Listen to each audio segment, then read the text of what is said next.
আসসালামু আলাইকুম, চলে আসলাম আজকে আবার একটি নতুন ভিডিও নিয়ে। তো এই ভিডিও যে যেখান থেকে দেখতেছেন সবাইকে মনের অন্তরস্থল থেকে ভালোবাসা এবং অভিনন্দন। তো আজকের এই ভিডিওর বিষয় হলো প্রবাসীদের পেনশন নিয়ে।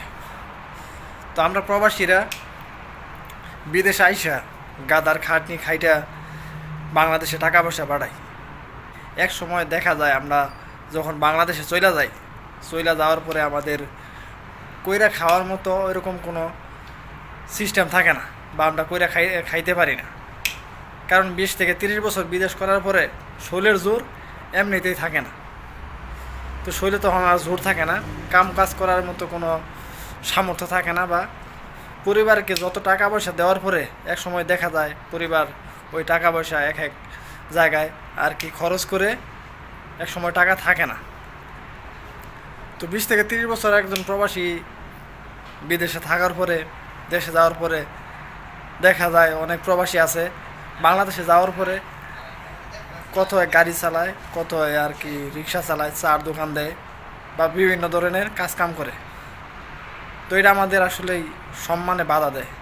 কারণ একজন প্রবাসী বিদেশে থাইকা দেশের জন্য এত কিছু করলো, এত কিছু করার পরে এত টাকা পয়সা দিল, আজকে সে বাংলাদেশে গেছে, বাংলাদেশে যাওয়ার পরে তার চলার মতো কোনো সিস্টেম নাই, বা সরকার কোনো সিস্টেম করে দেয় নাই।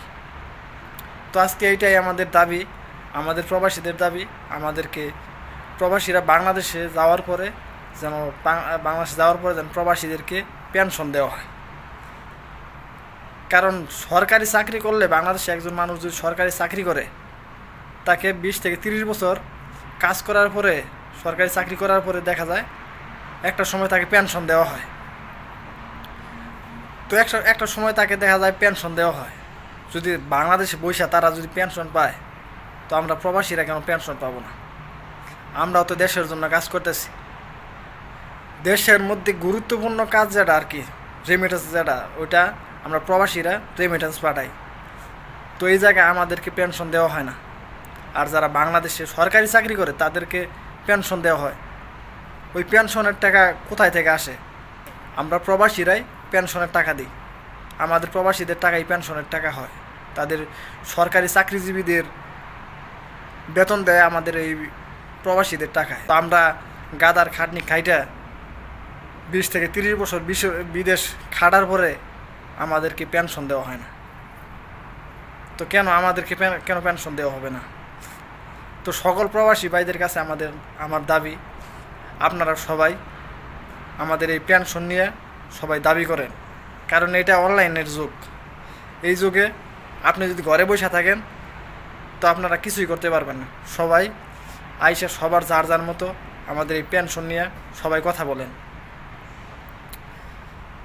কারণ আমরা প্রবাসীরা এত টাকা পয়সা দেওয়ার পরে এক সময় বাংলাদেশে চলে যাওয়ার পরে আমাদের চলার মতো কোনো সিস্টেম থাকে না, চলতে পারি না আমরা। তো দেশের জন্য এত কিছু করার পরে আমরা কেন চলতে পারবো না? সরকার কেন আমাদেরকে দেখবে না? অনেক লোক আছে বাংলাদেশে থেকে বলে যে প্রবাসীদেরকে কেন পেনশন দিতে হবে, প্রবাসীদেরকে কেন পেনশন দিতে হবে। তারা হয়তো জানে না যে প্রবাসীরা দেশের জন্য কত বড় একটা ভূমিকা পালন করে। এই প্রবাসীদের টাকায় বাংলাদেশ চলে। কেন আজকে প্রবাসীদের পেনশন দেওয়া হবে না কেন? এটা নিয়ে আপনাদের জ্বলে কেন?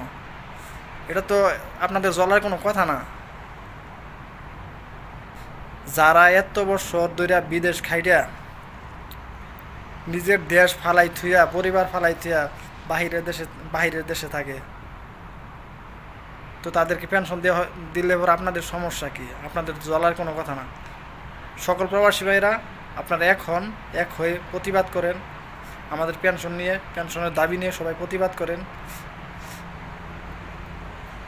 তো এটাই, আমাদেরকে পেনশন দিতে হবে।